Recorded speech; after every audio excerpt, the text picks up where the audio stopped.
Adult education thus incorporates anything which enlarges men's understanding, activates them, helps them to make their own decisions, and to implement those decisions for themselves. It includes training, but is much more than training.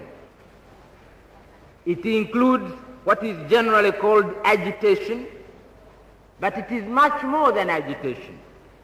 It includes organization and mobilization, but it goes beyond them to make them purposeful. Thinking of adult education from the point of view of the educators, therefore, one can say that they are of two types, each of whom needs the other. The first are what one might call the generalists, like myself. They are the political activists and educators, whether or not they are members of and organized by a political party, or whether they are community development workers or religious teachers. Such people, certainly obviously myself, are not politically neutral. One fundamental fact must underlie the choice made. A mother does not give walking or talking to her child. Walking and talking are not things which the mother has and of which she gives a portion to the child. Rather, the mother helps the child to develop its own potential ability to walk or to talk. And the adult educator is in the same position. He's not giving to another something which he possesses.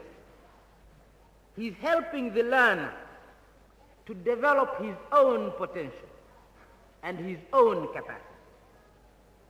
What all this means in practice is that the adult educator must involve the learners in their own education and in practice from the very beginning.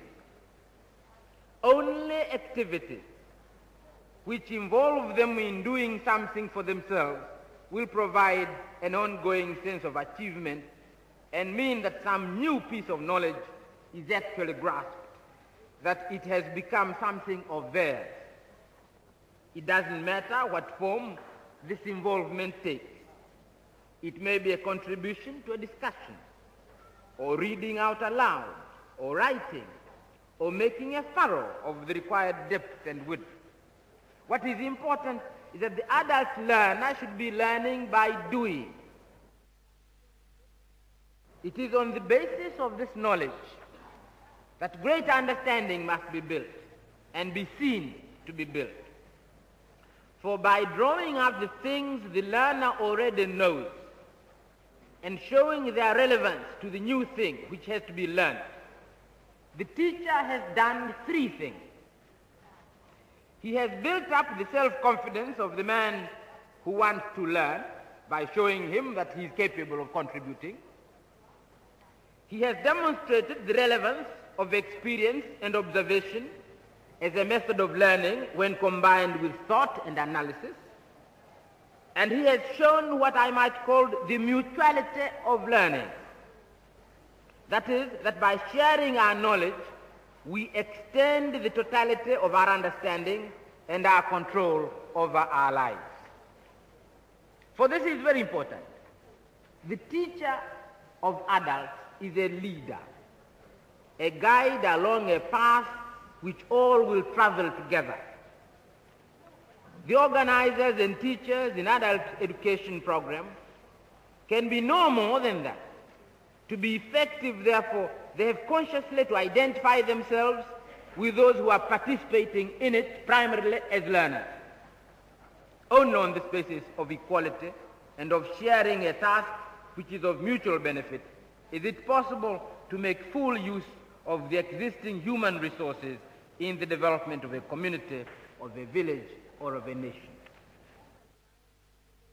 Self-reliance is a very good educational technique, as well as being an indispensable basis for further development. This need to become increasingly self-reliant in adult education, as in other aspects of development, will have to be reflected in the organization of adult education activities. Obviously, there is no ideal adult education organization pattern to which all nations could or should aspire. The type of organization has to reflect the needs and the resources of each country, as well as its culture and its political commitment. The one unavoidable thing is that resources have to be allocated to adult education. It will not happen without them. There is a regrettable tendency in times of economic stringency, which for poor countries is all the time, for governments to economize on money for adult education. And there is a tendency also, when trained people are in short supply, to decide that adult education must wait, or to pull out its best practitioners and give them more prestigious jobs in administration. It would certainly be a mistake to try to duplicate for adults the kind of educational establishment we have for children, either in staff or in building. The most appropriate adult teachers are often those who are also engaged in another job, who are practitioners of what they will be teaching. But it is necessary to have some people whose full-time work is teaching adults or organizing the different kinds of adult education.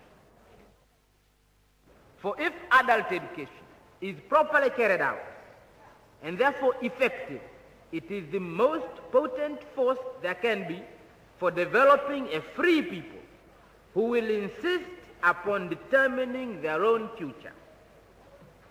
Education arouses curiosity and provokes questioning, the challenging of old assumptions and established practices.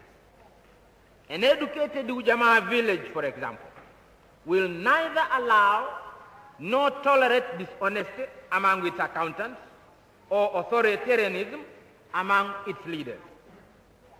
An educated population will challenge the actions of its elected representatives, including the president.